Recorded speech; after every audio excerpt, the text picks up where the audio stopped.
This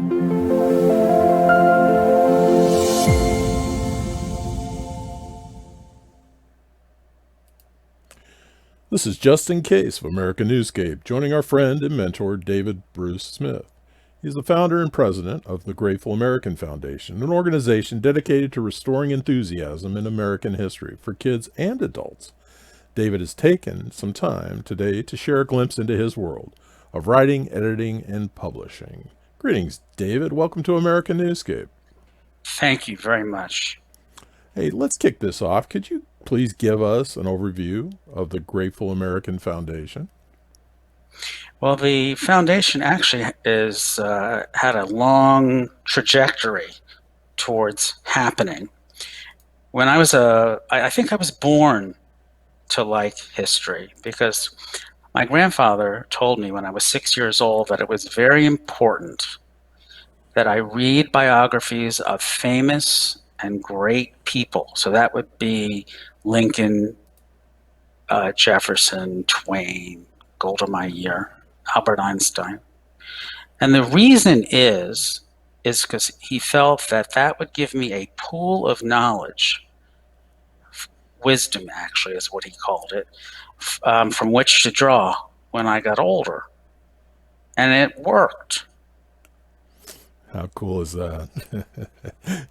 Even when I was a little kid, I always migrated to the nonfiction section of the library. And I was always drawn to the history, and American history in particular. Now, people always encourage that, except once. When I was in fourth grade, when I was in fourth grade, I had a teacher who said that every 9 weeks we got report cards every 9 weeks. We had to keep a sort of a diary of what we had read in that period and put a little thumbnail summary with each. So I read 27 biographies and 2 novels, and she let me have it because I had too much nonfiction, and she did not approve. Oh my gosh, that was kind of shattering for a fourth grader, but it's the only time it ever happened.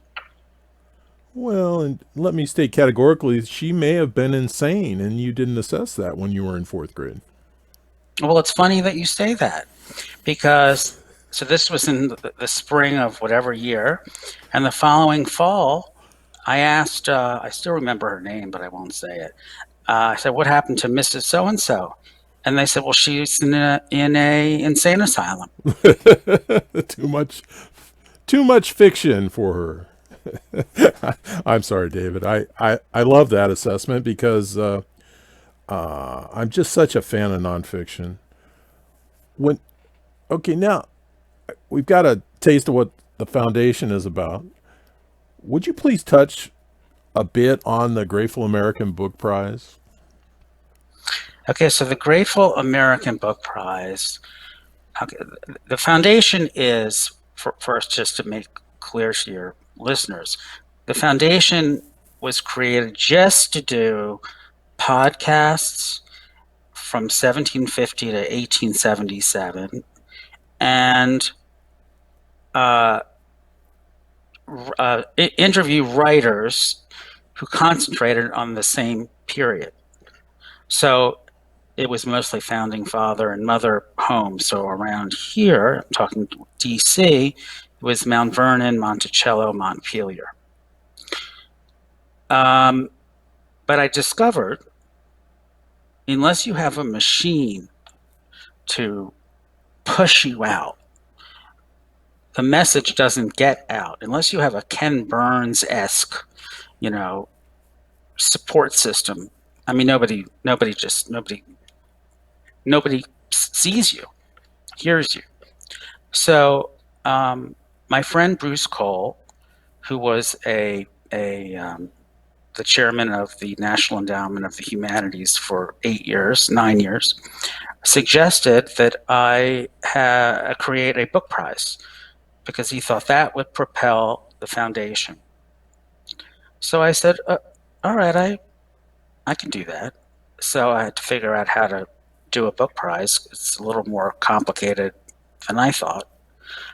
So, but I wanted to do a prize that was directed at adolescents, seventh to ninth grade, nonfiction and historic fiction.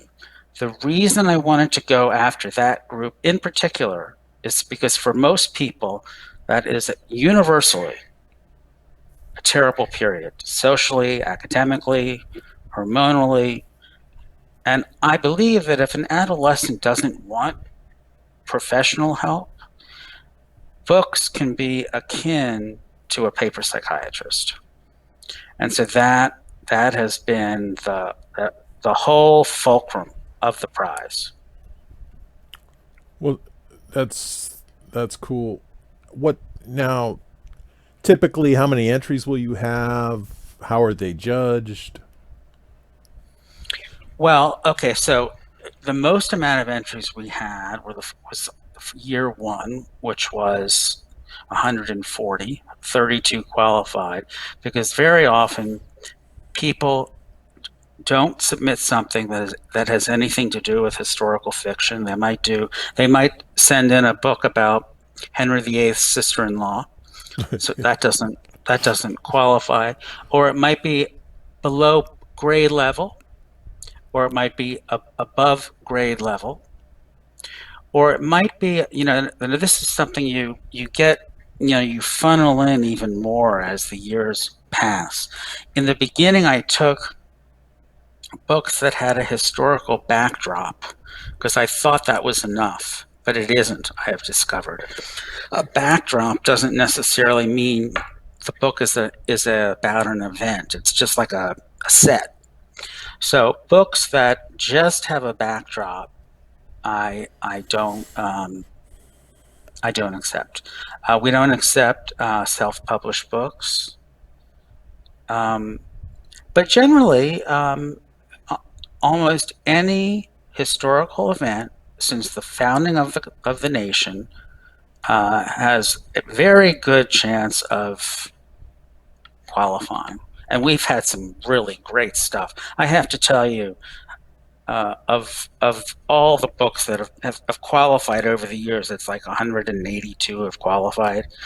I mean, I would say that 98% have been good to great.